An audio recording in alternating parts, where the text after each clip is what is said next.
আসসালামু আলাইকুম রহমতুল্লাহি ওবারাকাতু।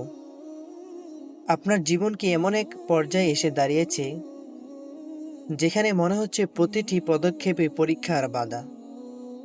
আপনি আল্লাহর কাছে দোয়া করছেন, কিন্তু মনে হচ্ছে উত্তর আসছে না। তাই আজকের ভিডিওতে আমরা আলোচনা করব কিভাবে দোয়াকে আরও শক্তিশালী করা যায়, কিভাবে সাফল্যের পথে দ্রুত এগিয়ে যাওয়া যায়। এই জ্ঞান আপনার জীবনে এমন পরিবর্তন আনতে পারে যে আপনি কল্পনাও করেননি।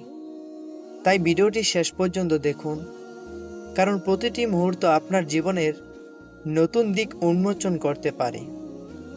দোয়া দোয়া আল্লাহর সঙ্গে সরাসরি যোগাযোগের মাধ্যম। দোয়া আমাদের ঈমানের ভিত্তি ও অস্তিত্বের পরিচয়। কিন্তু কেন অনেক সময় আমাদের দোয়া কবুল হয় না? এটা কি আল্লাহর কাছে আমাদের দুর্বল অবস্থান প্রমাণ করে? একদমই নয়। আল্লাহ তাআলা বলেন, তোমরা আমাকে ডাকো, আমি তোমাদের ডাকে সাড়া দেব। তবে এখানে একটি গুরুত্বপূর্ণ বিষয় রয়েছে। আমরা অনেক সময় দোয়া করি, কিন্তু ধৈর্য, বিশ্বাস এবং সঠিক পদ্ধতির অভাব থাকে।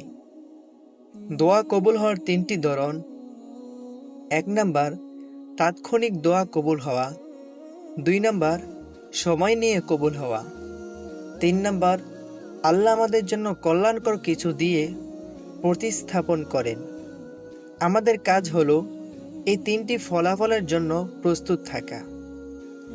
কিভাবে দোয়া আরও শক্তিশালী করা যায় তার 5টি উদাহরণ। 1 নাম্বার, আল্লাহর প্রতি অগাধ বিশ্বাস রাখুন। মনে রাখুন, আল্লাহর পরিকল্পনা আপনার চেয়ে উত্তম। নবী করিম সাল্লাল্লাহু আলাইহি সাল্লাম বলেছেন, আল্লাহ তার বান্দার প্রতি এমন দয়া করেন যেমন একজন মা তার সন্তানের প্রতি দয়া করেন।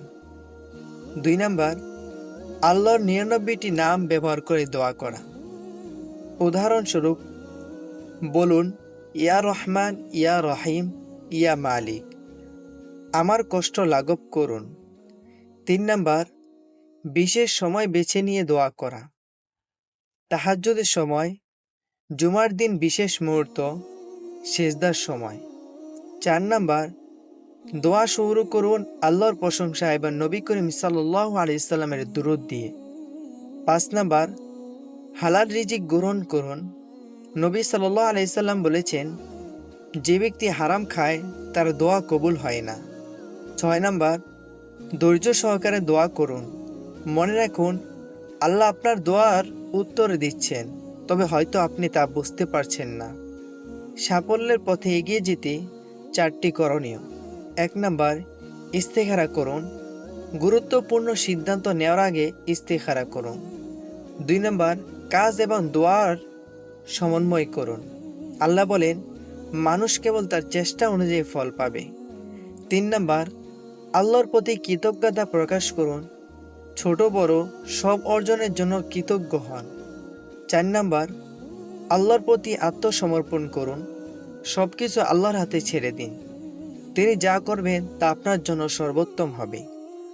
আপনার জীবনে এমন কোন সময় এসেছে যখন আপনার দোয়া আপনার জীবনের মোড় ঘুরিয়ে দিয়েছে? আমাদেরকে কমেন্টে জানাতে বলবেন না।